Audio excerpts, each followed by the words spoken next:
Good morning. आज का जो हमारा टॉपिक है ममता कालिया का जो उपन्यास सपनों की होम डिलीवरी की कथा वस्तु को आज हम देखेंगे। ये जो उपन्यास है वो ममता कालिया का सबसे लघु उपन्यास है जिसको उन्होंने 2016 में प्रकाशित किया था। इस उपन्यास की जो कथा वस्तु है वह एक यथार्थ पर रखी गई यथार्थ के नींव पर रखी गई उपन्यास की कथा वस्तु है, जहाँ पे ममता कालिया ने जो घटना देखी थी उस घटना को उनकी मानसिक स्थिति पे जो प्रभाव पड़ा है उससे ही उन्होंने अपने शब्दों के माध्यम से अंकित करके इस उपन्यास के रूपरेखा को प्रस्तुत किया गया है। इस उपन्यास में जो सपनों की होम डिलीवरी है, नए जमाने की करवट बदलते हुए रिश्तों को केंद्र में रखकर लिखा गया है ये उपन्यास है। रिश्ता चाहे पति पत्नी का हो, माता पिता का हो और संतान का हो या प्रेमी प्रेमिका का,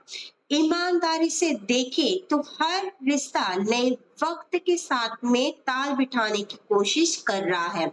दोस्त किसी का नहीं है। शायद हर युग अपने सामाजिक संचार को ऐसे ही बदलता होगा। वरिष्ठ हिंदी कथाकार ममता कालिया भी इस उपन्यास में दोषी किसी को नहीं ठहराती है,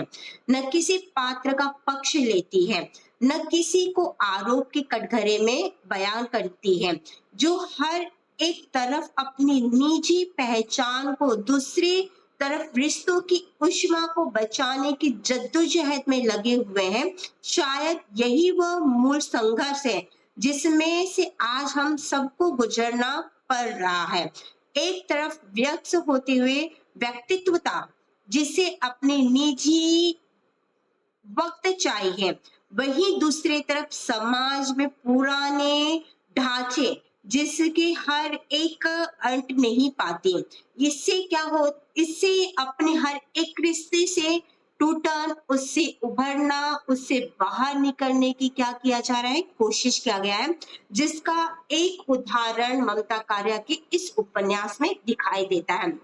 जहाँ पे रिश्तों का बिखराव दिखाई देता है, जहाँ पे रिश्तों का टूटन दिखाई देता है, लेकिन उसी में रिश्तों के नए पनपते हुए नए रिश्तों का जो आयाम है उस आयाम का भी एक एग्जाम्पल यहाँ पे दिखाई देता है। और उसका एक एग्जाम्पल यहाँ पे जो रुचि शर्मा और सर्वेश नागर है उनके रिश्तों के माध्यम से बताने की कोशिश बहुत ही सफलतापूर्वक ममता कालिया ने किया है। उपन्यास की जो नायिका रुचि है एक असफल विवाह से निकलकर अपनी खुद की एक पहचान अर्जित करती है, और जो सर्वेश्वर नागर है इस उपन्यास के जो मुख्य नायक के रूप में प्रस्तुत होते हैं वह एक मशहूर पत्रकार है जो न्यूज़ों को खोजकर, जो अखबारों को खोजकर अपने पत्रों में रखते हैं। रुचि शर्मा जो अपने असफल विवाह, जिससे प्रभाकर से उसका विवाह बचपन में ही हो चुका था, अपने दादा दादी के खुशी के कारण, अपने दादा दादी के इज्जत को बढ़ाने के कारण बचपन में ही उसकी विवाह प्रभाकर से करवा दी जाती है, जहाँ पे उसकी शिक्षा को रोक कर उसके विवाह को किया जाता है। वहीं पे प्रभाकर एक ऐसे व्यक्ति के रूप में प्रस्तुत होता है जो शराबी है, जिसकी सोच है महिलाओं के लिए घृणित है, जो महिलाओं को केवल वस्तु, भोग का वस्तु मानता है, जो अपनी पत्नी को वस्तु के रूप में प्रस्तुत करने की कोशिश करता है। और उसकी सोच आपको इस उपन्यास में हर जगह दिखाई देता है। हर जगह बखूबी उसके रूप में आप प्रस्तुत देखते हैं कि किस तरीके से उसका सोच नारी के प्रति कितनी घृणित हो चुकी है। और हर रोज वो शराब पीकर आकर रुचि को मारना, उस पे हाथ उठाना, इस तरीके से उसका व्यवहार है। और उसी के कारण रुचि अपने पति को छोड़कर, अपने घर को छोड़कर चली जाती है। यहाँ पे रुचि का एक बेटा है जिसका नाम गगन है। गगन अपने बुरी संगतों, पिता और माँ के अलग हो जाने के कारण वो गलत संगतों में पड़ जाता है, जहाँ पे वो शराब पीता है, जहाँ पे वो गलत रास्ते पे चला जाता है। और उसी के कारण रुचि के मन में एक अपने बेटे के प्रति नफरत सा हो चुका है। रुचि अपने बेटे को एक बोझ मानती है, एक कलंक मानती है और उससे वो अपने आप को अलग करने की बार-बार कोशिश करती है। उसे ये लगता है कि गंदे बेटे का जो बच्चा है वो भी क्या होगा, गंदा ही होगा और प्रभाकर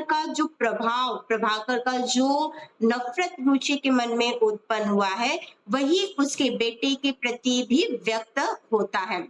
यहाँ पे जो सर्वेश्वर नागर है वो 3 साल पहले ही अपने पत्नी से डिवोर्स ले चुका है और उसका एक बेटा था अंश जिसे वो खो चुका है और उसे ही उसके अंदर वो एक तकलीफ है अपने बेटे की खो जाने का। यहाँ पे रुचि और सर्वेश दोनों ही अपने असफल विवाह से अलग हो चुके हैं, अपने असफल विवाह से अपने आप को अलग कर चुके हैं। यहाँ पे सर्वेश्वर और रुचि की एक नजदीकी होती है। रुचि अपने सोच को वो बदलने की कोशिश करती है, जहाँ पे वो अकेले रहने का फैसला करती है, लेकिन जब वो अकेले रहकर जब तंग हो जाती है, अकेलापन उसे जब काटने दौड़ता है, क्योंकि माता-पिता जब वो स्टेबल होती है, जब वो एक अपनी जिंदगी में खुशी के रास्ते पे चलती है, तो उसके माता-पिता की मृत्यु हो जाती है और जब वो पूरी तरह से अकेलेपन पड़ जाती है, तब उसे ये विचार आता है कि उसे फिर से अपनी ज़िंदगी को आगे चलाना चाहिए, फिर से अपनी ज़िंदगी को आगे बढ़ाना चाहिए और इसलिए वो सर्वेश्वर से